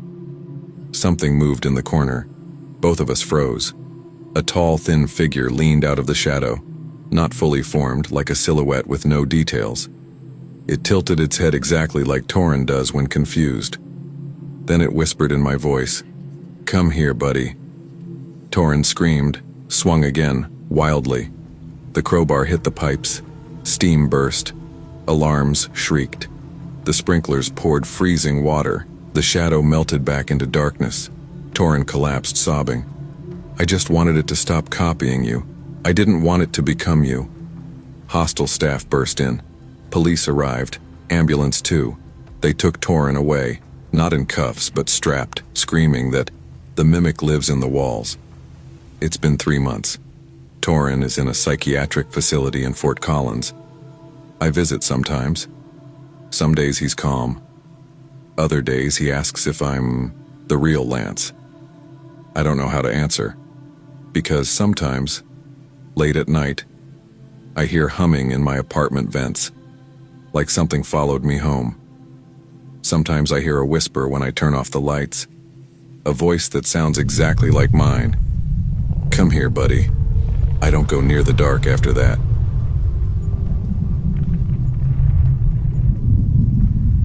I never thought my freshman summer would turn into something I'd spend the next few years trying to forget. But that's usually how the worst stories start, with someone young, broke, naive, and trying really hard to prove they're grown. That someone was me. I had just turned 18, and instead of going back home to my tiny town in Ohio for the break, I stayed in Riverside Bend, a mid-sized college town in Oregon, where the summers smelled like pine sap, rain-soaked concrete, and bad decisions. My college offered cheap summer housing with one catch. Students who stayed had to work part-time in whichever department needed bodies. I got stuck at the Timberline Hostel, which sat directly behind the campus recreation center. It used to be an old motel back in the 70s. 2 floors, faded red doors, creaky balconies, one flickering neon sign that read Timberline, but only the letters IMBE worked at night. Students stayed on the 2nd floor, guests stayed on the 1st, and I worked the overnight desk. Everyone I told laughed. "It's a hostel, not a haunted house," my roommate Zoe had said before leaving for her summer internship. "You'll get free snacks, maybe meet a backpacker with an accent," my cousin joked. "Yeah, okay, super funny." The truth? The midnight shift was lonely as hell. The lobby lights buzzed, the automatic doors stuck, and the key card system was older than my parents' marriage. But I needed the money, and I needed to feel like I was finally in control of my life. That confidence didn't last long. It happened in late July, one of those warm but not hot nights when the air feels heavy and the sky stays weirdly bright even at 10 p.m. I clocked in at 11:45 p.m., signed the duty log, grabbed a lukewarm Diet Dr. Pepper from the mini fridge, and settled behind the desk with a stack of outgoing check-in packets. The Timberline was quiet. Too quiet. I kept glancing at the security monitor, a grainy split-screen feed showing hallways and entrances. The cameras weren't great. Half the time they flickered, but at least they gave me some peace of mind. Around 12:55 a.m., the lobby doors slid open and a guy walked in from inside the building. Not from outside, not from upstairs, from somewhere inside the guest corridors. He looked like he was in his mid-20s, maybe older. Dark hair, tan skin. Hoodie zipped up even though it was warm, and he walked with this weird, slow, watching everything gait, like he was memorizing exits. He stepped right up to my counter. "Hey," he said, voice low and smooth. "Think I locked my key inside?" I plastered on my customer service smile. "No problem. What room are you in?" "Room 114. I typed it into the system. Nothing. No guest by that name, no student assignment. The room was empty on the records. "Are you a student or a hostel guest?" I asked. "Student," he replied instantly. Something in my stomach twisted. He didn't have the vibe of a college kid. No backpack, no student ID lanyard, no tired finals week eyes. But I was distracted with paperwork, and I made my first mistake of the night. I issued him a replacement key without asking for verification. "Here you go," I said. He took the key card, eyes lingering on my name tag a second too long. "Thanks, Layla." I froze. I hadn't told him my name. I brushed it off. Lots of guests read name tags. I forced a smile and tried not to overthink. He walked back down the hallway, disappearing around the corner, and that should have been the end of it. But it wasn't. Around 3:20 a.m., the lobby doors slid open again. He came back, except this time, he looked more intense. Sweat on his forehead, sleeves pushed up, shoes untied like he rushed. "Can't get in," he said. "Door's dead." "Dead like the light doesn't turn on when you swipe?" Nothing from him, just a slow blink. "Yes." "Okay." I sighed. "Probably the batteries. They die all the time. I'll come up and replace them." That was part of my job, unfortunately. I grabbed the maintenance kit, clipped my radio to my belt, and followed him down the dim first-floor hallway. The lights buzzed overhead. The carpet smelled like wet socks. "What's your name?" he asked casually. "Layla," I said, immediately regretting it. He didn't offer his. We reached room 114. The door looked normal. No light, no swipe functionality. I sighed and pulled out the master key. "I'll need to prop the door open while I work," I said. "No," he said sharply. "I'll close it."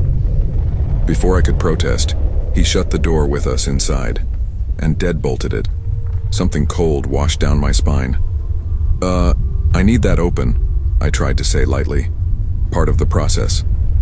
"It's fine," he murmured behind me. I tried to keep my hands steady as I unscrewed the battery panel. Then he stepped closer. Too close. "You wear glasses," he said softly.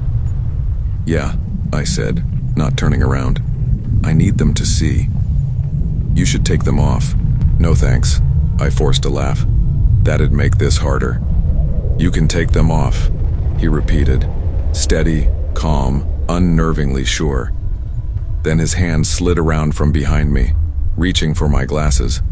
I jerked away so hard the screwdriver clattered.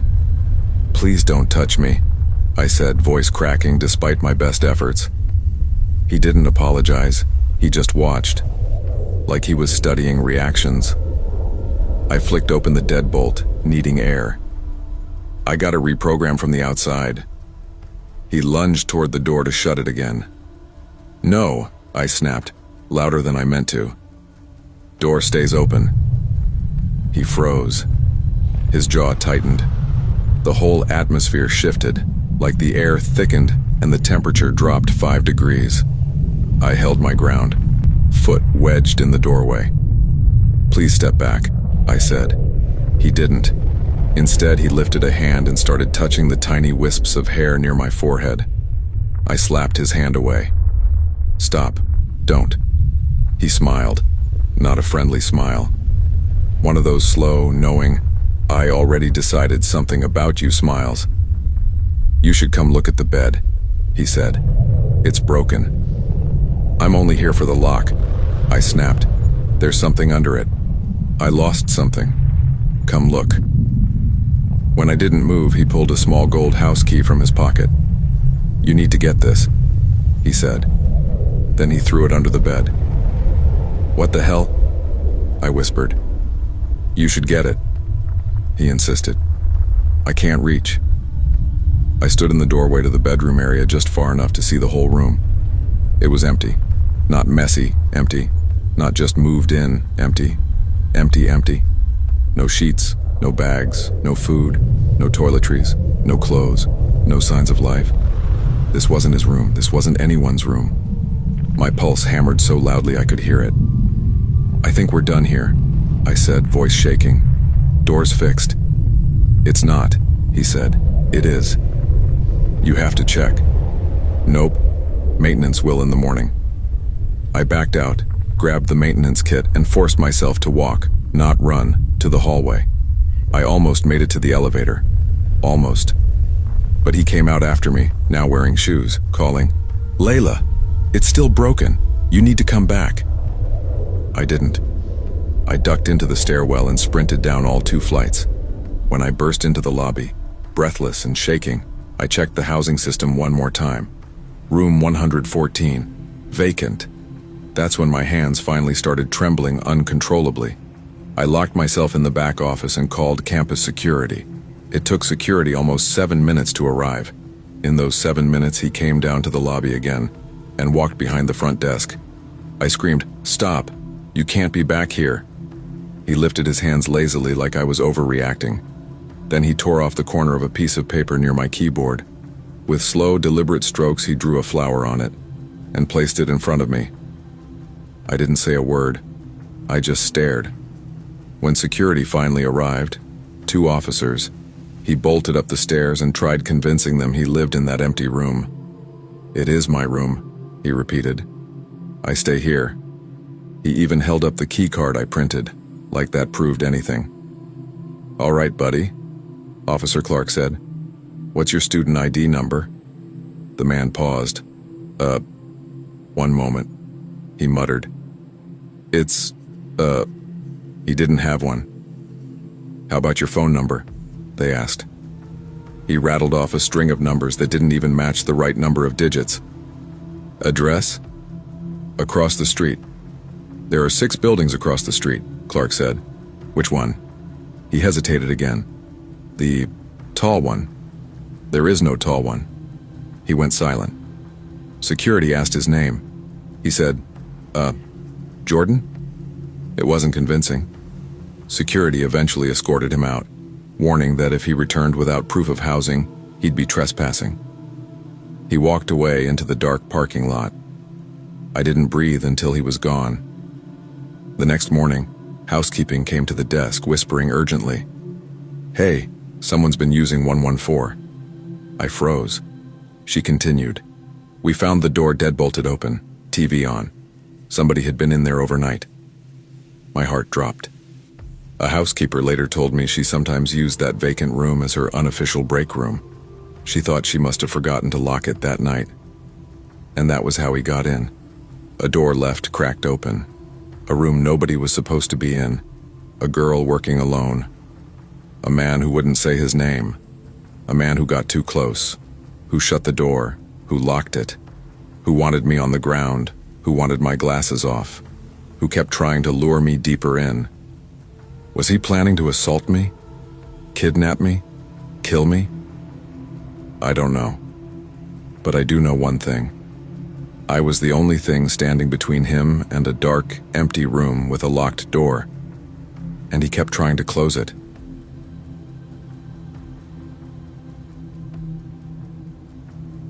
I never thought a cheap hostel bed in a small American mountain town would end up being the last place I'd ever feel safe. But that's the kind of thing you only understand after everything goes wrong. When hindsight sinks its claws into the back of your neck and whispers, "You should have known better."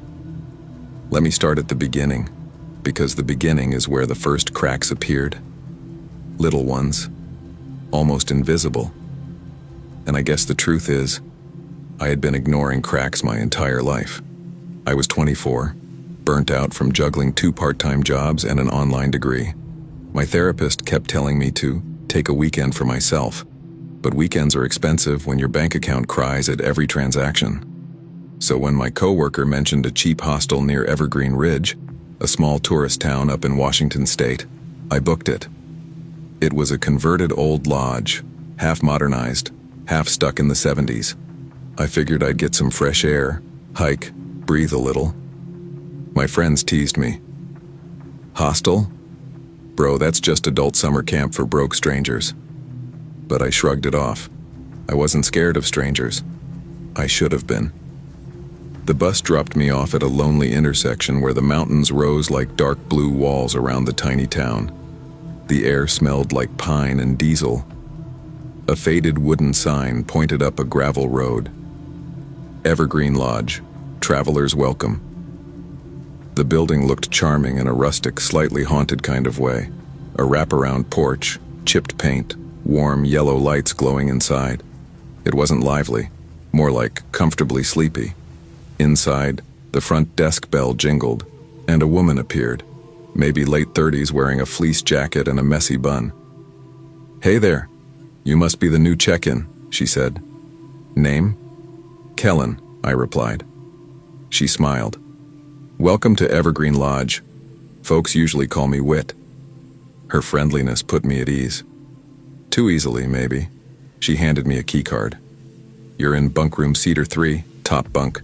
Kitchen closes at 10, quiet hours at 11. Shower drains are a little slow, so, don't flood us." I laughed. Got it. That was the last normal laugh I'd have that weekend. Cedar 3 was a 6-bed mixed dorm. 2 beds were empty, 3 were taken. A tall guy in a Seahawks hoodie looked up from his phone.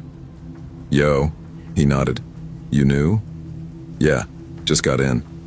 "Cool, I'm Lou." He reminded me of someone who grew up around logging towns. Quiet, shoulders like a linebacker, eyes always scanning. 2, the second guest, Ivy. Across the room sat a woman maybe my age, laptop open, hair in loose curls tucked under a beanie. She gave a quick smile. "Hey, I'm Ivy. I promise I'm not always working. I just have a deadline." "Freelance?" I guessed. Travel writer." Her voice was warm. It made me feel like I already had an ally. 3, the third guest, Tucker. The last guest sat on a lower bunk, leaning back against the wall, eating microwave noodles straight out of the container. He was lanky, scruffy, with these jittery eyes that didn't blink enough. He pointed his fork at me. "You snore?" "No, I don't think so." "Good. Last guy did." I threw a shoe at him. I chuckled awkwardly. Lou and Ivy did not laugh. They exchanged a look like, yeah, that's about right for him. That look should have told me more. After settling in, I wandered downstairs for tea. Ivy joined me near the fireplace. "So what brought you up here?" she asked. "Trying to reset. Life's been heavy lately." She nodded sympathetically. "Yeah, it gets like that. Hostels are hit or miss, though. You can meet your future best friend or someone who steals your socks." I laughed. "Hopefully the first one." "Hopefully," she echoed, but her tone shifted, subtle, uneasy. Before I could ask, Lou walked in. "We should probably tell him," he muttered. "Tell me what?" I asked. They hesitated. Finally, Ivy said, "There's been weird stuff happening here this week." Lou added, "Yeah? People hearing footsteps at night, doors unlocking on their own, someone knocking windows from the outside." I raised an eyebrow. "Like animals?" Lou shook his head. "Nah, man. Too high up. And Wit swears no one else has access." Ivy leaned closer. "Last night someone tried the handle to our room, repeatedly, like they were testing it. That's, concerning." Tucker suddenly appeared behind us. "Y'all talking about the creep?" We all stared. "What creep?" I asked. He slurped loudly and grinned. "The one I saw outside around 2 a.m. Tall dude, hair all messed up, walked around like he was casing the place. Didn't say a word." Lou stood up. "Why didn't you tell Wit?" Tucker shrugged. "Did. She didn't believe me. Thought I was overtired." Psh! That should have scared me more than it did, but I chalked it up to typical hostel rumors. We all went to our bunks around midnight. I expected to sleep. I was wrong. Around 1:40 a.m., I woke from a dead sleep to the faintest squeak. Click. Click. Click. At first I thought someone was opening their locker, but then I realized the sound was from the door handle. Someone was slowly testing it from the outside. My breath froze. Lou whispered from across the room, "You guys awake?" "Yeah," Ivy whispered shakily. Tucker hissed, "Shh." We listened. The handle turned again, more forcefully this time. Thunk. Someone tried pushing the door inward. Lou got up silently, muscles tense. He mouthed at me, "Check if it's locked." I tiptoed down the ladder. The door was locked, thank God. But the moment my hand touched the lock, the thing on the other side jerked the handle violently, like they heard me. I jerked backward. Ivy gasped. Tucker whispered, "Hell no." And then, everything went dead silent. "So, what now?" I whispered. Lou exhaled through his nose. "We wait." None of us slept after that. The next morning, Wit insisted nobody had been in the hallway. "Maybe a guest got confused," she said. "Hall lights flicker sometimes." But we checked the hall camera monitor in the lounge. She showed us readings, not actual footage. "The system's down this week," she claimed. Convenient. I spent the day exploring town. Evergreen Ridge was beautiful. Small shops, older couples drinking coffee, the kind of town where people wave even if they don't know you. Friendly, safe, unlike the hostel. Every store I entered, locals gave me the same polite, curious look followed by the same question. "You staying at the lodge?" "Yeah," I answered. Reactions varied between forced smiles and quick glances to the side. One older man muttered, "Hope they fix their issues." "What issues?" I asked. But he just shook his head. "Ain't my place to say." I returned to the hostel unsettled. By nightfall, all four of us were on edge. Ivy said, "I think we should sleep in shifts." Lou nodded. "I'll take the first one." Tucker volunteered to stay awake too, but no one trusted him with anything. I went to brush my teeth around 11:30 p.m. The hallway was long, narrow, dimly lit by a single flickering bulb. The kind of place where your footsteps echo even on carpet. Halfway down the hall, the lights buzzed, dipped, then steadied. That's when I saw it. A shadow at the far end of the hallway. Not a silhouette. A shadow. Flat, unnaturally dark against the wall, like someone blocking a light that wasn't even there. It stretched long, too long, like someone tall was half hidden around the corner. I froze, then slowly. The shadow moved, sliding backward out of sight. I backed toward the bathroom door, heart hammering. Inside, I splashed cold water on my face. "It's just the lighting," I whispered. Except hostels don't create shadows that behave like living things. At 2 a.m., I woke to a sound so wrong it made my stomach drop. Squirk. Squirk. Something was scratching the window next to my bunk. Our room was on the second floor. I whispered, "Lou? Ivy?" No answer. I slowly sat up. My bunk faced the window directly. The curtains were thin. Too thin. Behind them, something dark moved. Then, a fingertip pressed against the glass. I almost screamed. But the finger wasn't touching. It was dragging. Skirt, skirt, tracing long, slow lines. Someone was outside, on the side of the building. My mouth went dry. "Lou," I whispered fiercely. He woke instantly. "What?" I pointed at the window. He stared. His jaw tightened. Then he whispered, "Everybody get down. Now." Ivy slid off her bunk. Tucker did too. We crouched behind beds as Lou reached slowly toward the window and yanked the curtain. Nothing there, but the scratches were visible, fresh streaks across the glass. "How the hell?" Ivy breathed. Lou shook his head. "We're going to the front desk." Whit was half asleep behind the counter, sipping a mug of chamomile tea. "What's going on?" she asked. Lou said, "Someone's outside the building, climbing or something, scratching our damn window." Whit's expression didn't change. "That doesn't sound possible." "It is possible," Ivy shouted. "We saw it." Whit sighed. "Listen, the lodge is old. Windows creak, branches hit the glass, animals climb the siding. No animal uses fingers," I snapped. Before Whit could answer, the front door creaked open. All of us turned. A tall figure stepped inside, wearing an oversized jacket, hood up. Mud streaked across the jeans, movements slow, deliberate. The air tightened. This was the moment everything turned. The figure looked at Whit. "You got a spare room?" His voice was low, raspy. Whit didn't blink. "We're full tonight." He stared at us next.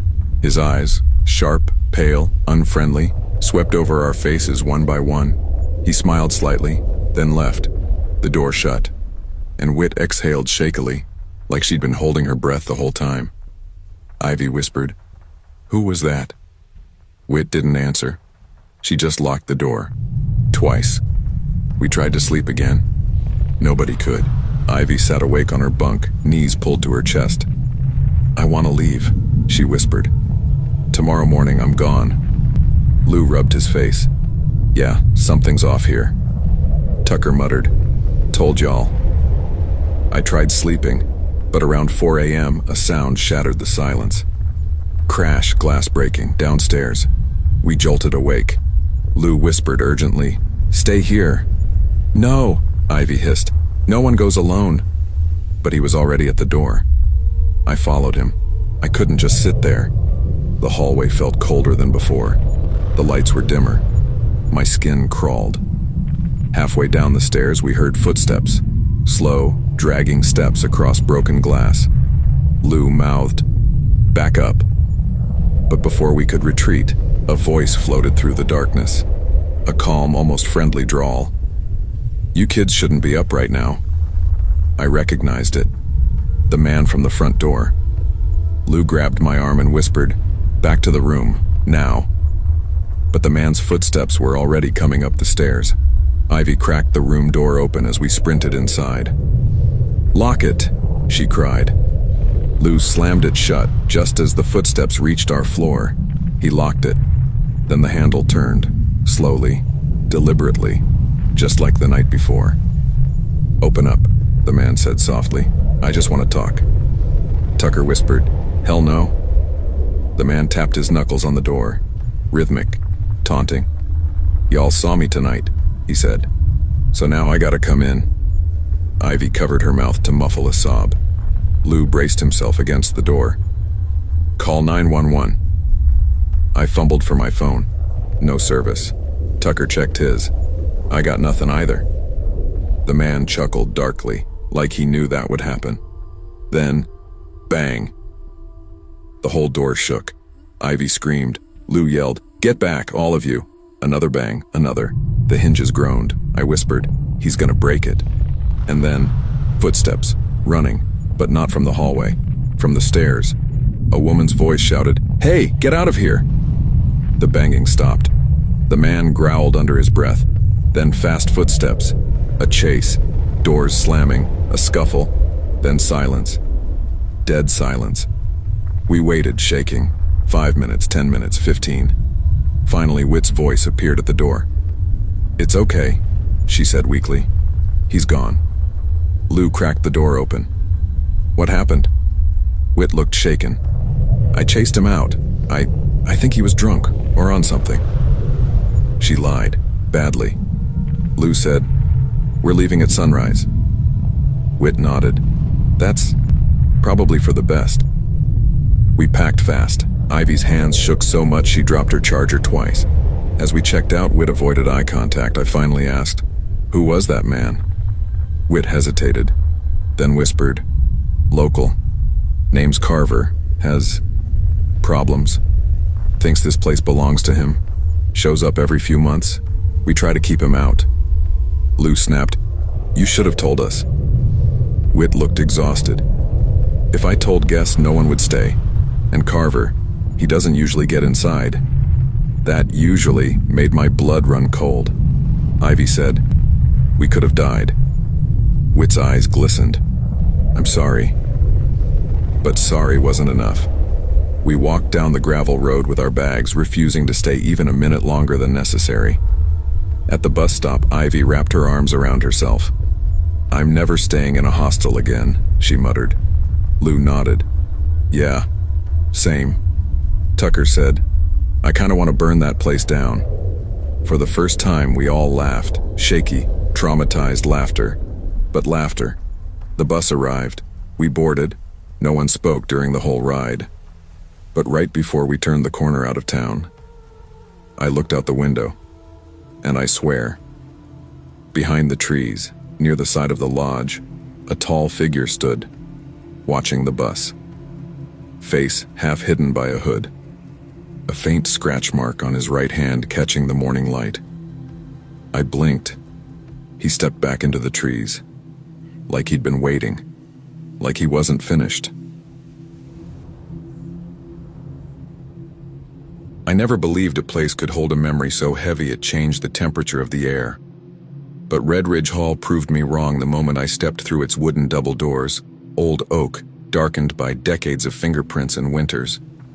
My mother was the one who insisted I go.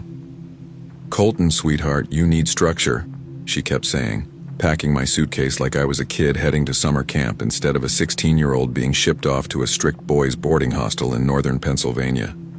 Red Ridge Hall has discipline, opportunity. It'll make you a man. I remember looking at her and wondering what part of me she thought wasn't man enough. Growing up in Denver with a single mom wasn't exactly easy, but she'd raised me on honesty, kindness, and books that filled every shelf of our tiny apartment. My dad disappeared before I learned to walk, a ghost more absent than any haunting I'd meet later. Mom didn't want my sensitivity to turn soft, as she put it. She'd heard from her co-worker that Red Ridge Hall, an elite prep hostel attached to the long-standing Grantham Academy, was known for shaping boys into assertive leaders. What she didn't know was that Red Ridge had a darker reputation no admission brochure ever mentioned. But God, she looked so proud leaving me there, her hand lingering on my cheek like she was memorizing it. "You're gonna do great, baby," she whispered. I wanted to believe her. The hallways smelled like old wood, bleach, and winter coats. The wallpaper was peeling near the baseboards, showing older layers beneath, like the building was shedding its past. The students wandering by all looked like they were molded from the same blueprint. Expensive sneakers, loud confidence, and eyes that measured you before deciding if you were worth talking to. I dragged my suitcase toward my dorm room. The brass plate read, "My roommates." When I opened the door, two boys paused mid-laugh like I'd interrupted a punchline.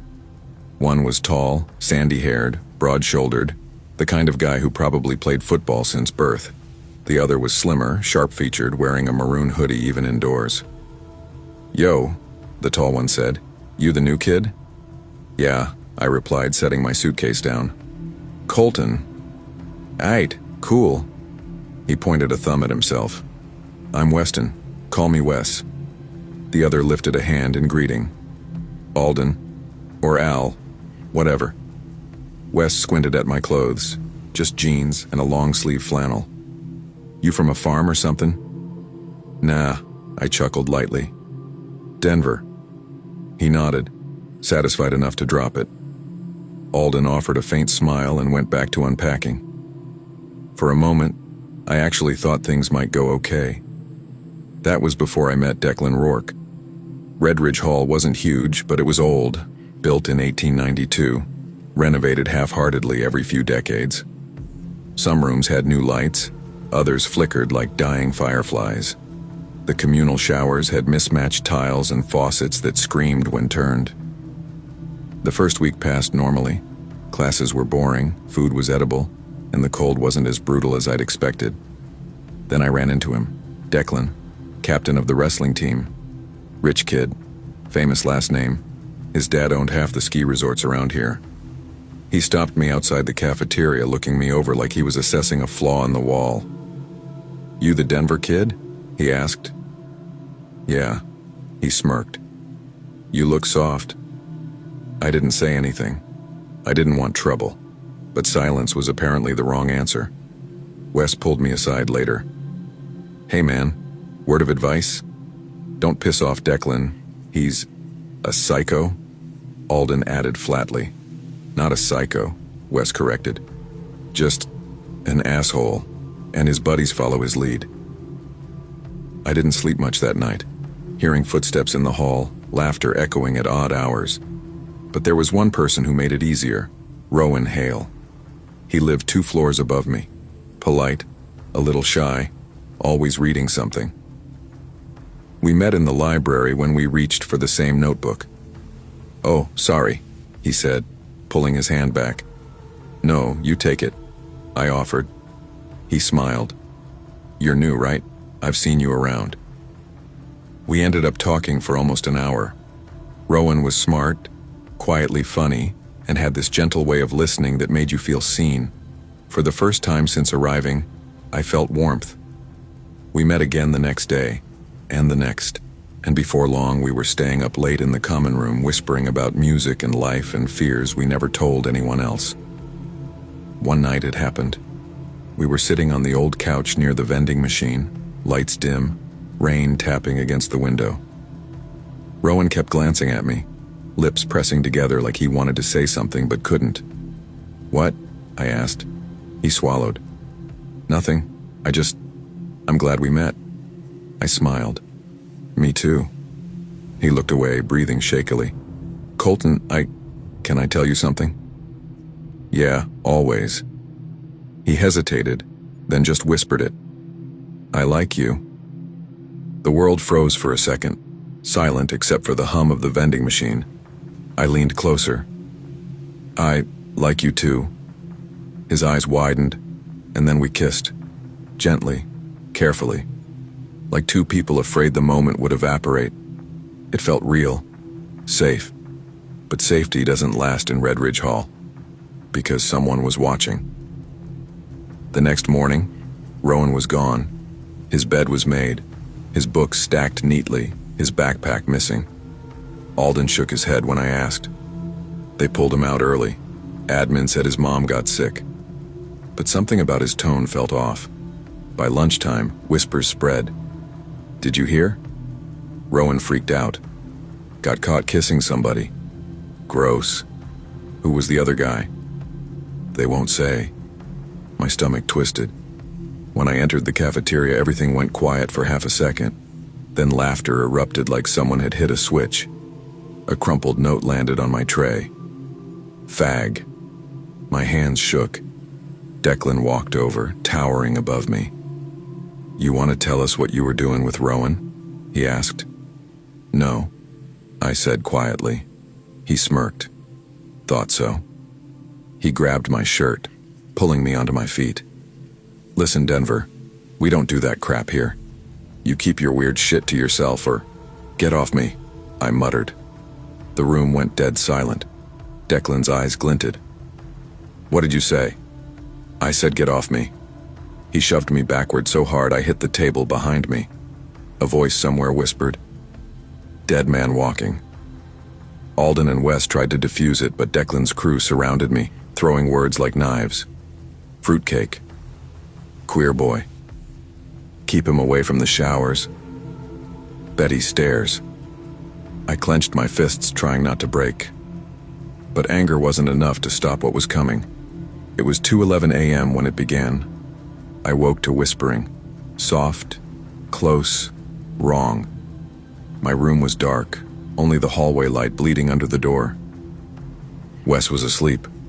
Alden's headphones glowed faint blue in the dark. Then I heard it. Get him. Hands grabbed me before I could scream. They dragged me out of bed, across the hall, into the old shower room, the one nobody used because the water came out rusty. The lights flickered overhead. Declan stepped forward, his face shadowed but unmistakable. You think you get to be different here? He whispered. Nah, you're gonna admit what you are. I didn't do anything. I choked out. He tilted his head. Sure you did. 2 boys, Knox and Jaren, held my arms. Another, Blaine, shoved a towel in my mouth. Hold him, Declan ordered. And then, they hurt me. Not with fists at first, with humiliation, with cruelty, with words that carved deeper than anything physical. Then pain followed. Real pain. By the time they were done, I couldn't feel my legs. I lay on the cold tile, blood mixing with rusty water dripping from an old pipe. They left one by one, Declan last. He crouched beside me. Say a word, he whispered, and I'll make your life a fucking nightmare. And then he walked out. The door swung shut. The light buzzed overhead. I didn't cry, not because I wasn't broken, but because something inside me had gone numb. Red Ridge Hall didn't sleep that night. It watched. I lasted 12 hours. 12 hours pretending I was okay. 12 hours hearing their laughter in every hallway. 12 hours trying to find Rowan, calling his mom, visiting admin, but no one would tell me anything. At dinner, someone slipped a bracelet onto my tray. Rowan's. My breath hitched. My hands trembled. A voice behind me whispered, He didn't leave. He's gone. They made him disappear. I didn't know if it was true, but I believed it. That night I went back to the shower room. Everything felt hazy, like I was moving underwater. The tiles were still stained. My throat tightened, my heart pounded. And then I saw it. A message scratched into the wall I swear wasn't there earlier. You aren't going home, no one does. My vision blurred. I climbed onto the old metal pipe near the stalls. The rope was one I'd found in the supply closet. My hands tied the knots like they belonged to someone else. Someone watching me from outside myself. I whispered one thing before stepping off. I'm sorry, Mom. The world tilted. Everything went silent. And then, darkness. I woke to cold. Not the cold of winter. A deeper cold. A cold without temperature. A cold that didn't touch the skin. It touched the soul. I stood in the same shower room, but my feet didn't touch the floor. The rope hung behind me, swaying gently in a wind that didn't exist. I tried to scream.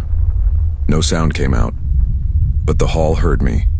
Redridge Hall itself breathed, walls expanding, contracting, groaning under the weight of years of cruelty.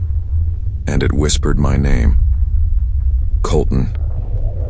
I didn't become angry. I became purpose. Declan was the first. He was joking with Knox in the wrestling room, tossing weights around like nothing had happened. Then the lights cut. He froze. "Knox," he called. "Quit messing around." Static hissed from the old radio. A flicker of movement showed in the mirror behind him. Me, hanging, rope tight, head tilted. He spun around, but I vanished. He yelled for help, but the doors didn't open. Then the weight bar lifted itself. Slowly, smoothly. Knox screamed. Declan's scream was louder. By the end, only one sound filled the room. Crack. They called it an accident, a freak equipment failure. But everyone at Redridge Hall felt the temperature drop that night. Knox went next, then Blaine, then Jaren. Each death different, each one ruled an accident. But the survivors whispered the truth under their breath. Colton's back. He didn't leave. He's taking them one by one. Wes and Alden were the only two who didn't hurt me. And the hall knew it. I left them untouched. But Declan's closest friend, Brennan, was still alive, hiding in the attic dorms. One night, he woke to scratching on the ceiling. Slow, deliberate. Scratch, scratch, scratch. He whimpered, covering his ears. Then my voice whispered, "Is this what it felt like when Rowan begged you to stop?" He sobbed. "I didn't touch him. I swear to God." But the hall knew the truth. He'd held the door shut while Rowan was beaten weeks before. He'd laughed. He'd let it happen. That was enough. The room went dark. My shadow stretched across the wall, long and distorted. Brennan tried to run, but the hall had other plans. He fell from the attic window 3 stories down. They found him at sunrise, face pale, eyes wide, mouth open mid-scream. Redridge Hall couldn't hide everything. Not anymore. A week after Brennan's death, Alden found a loose panel behind the laundry room dryer. Inside was a drawer.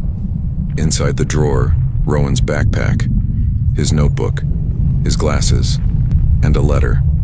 The letter was addressed to me. My name, Colton, scrawled in a shaky hand. The content was short. They said they'd hurt you if I didn't leave. They said you'd disappear. I'm sorry. I love you. He hadn't transferred. He'd run away. And he never made it past the frozen river behind the school. They found his body months later, bruised, cold, but unmistakably Rowan. The school covered it up. Administration buried it along with every other sin. But the hall remembered, and the hall stayed angry. A year later, Grantham Academy shut Redridge Hall down. Structural safety concerns, the newspaper said. But the boys who survived whispered a different story. Lights flickering with no electricity, doors slamming without wind, footsteps following them down empty corridors, a shadow hanging near the old shower room, a voice crying, soft, broken. Is anyone there? They closed it. They boarded the windows. They locked the doors. But at night, locals swear they see someone standing in the second-floor window, not moving, not blinking, rope slipping around his neck like it's part of him. Some say the ghost is angry. Some say he's grieving. But the truth? I'm neither. I'm simply waiting. Because the hall remembers every name of every boy who ever hurt someone within its walls. And someday, they'll all come back, and I'll be here. Watching, waiting, unforgotten.